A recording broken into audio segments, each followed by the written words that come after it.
Le 1er décembre 1944, au matin, des tirailleurs africains ont été rassemblés sur ordre des officiers français et il y a eu des tirs. Un certain nombre d'entre eux ont été tués et c'est là qu'on a différentes versions.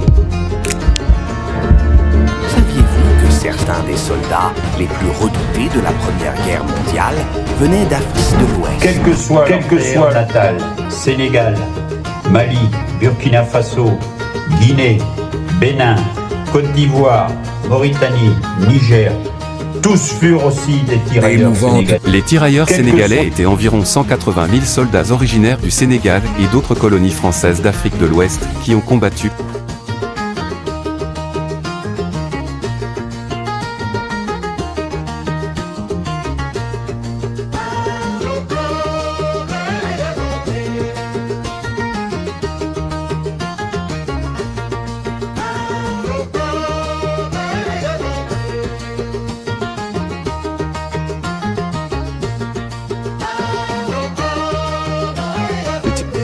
Dans la semaine du 19 au 25 août 1944, il lance une opération appelée blanchiment des troupes coloniales où 15 000 tirailleurs sénégalais seront remplacés par des forces françaises de l'intérieur. En 1914, Abdoulaye Ndiaye a 20 ans.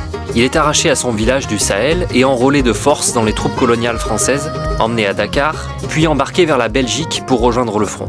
Abdoulaye Ndiaye participe aussi à la bataille des Dardanelles en 1915, dans l'actuelle Turquie, avant de revenir participer à la bataille de la Somme. Les Français avaient fait sauter un pont. Pendant 3 jours, on a rampé, on s'est battu. À ce moment-là, il faisait encore chaud. Mais les 160 000 tirailleurs ne vont pas tarder à découvrir l'hiver dans la boue de la Somme. Dans les deux camps, 400 000 soldats y trouvent la mort et 600 000 autres sont blessés, dont lui, touché par 2 balles à la tête. La première est sortie par là, vous voyez?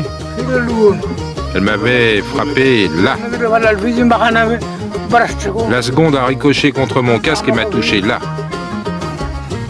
Son périple s'achève à Verdun en 1918. Un jour, on devait remonter au front. Tout à coup, un clairon sonne et quelqu'un crie « La guerre est finie !» La guerre finie, la guerre finie. Les officiers étaient contents, ils s'embrassaient, ils disaient « Ça, c'est bien !» 3 jours après, on nous a renvoyés chez nous, on nous a embarqués sur un bateau et c'était fini.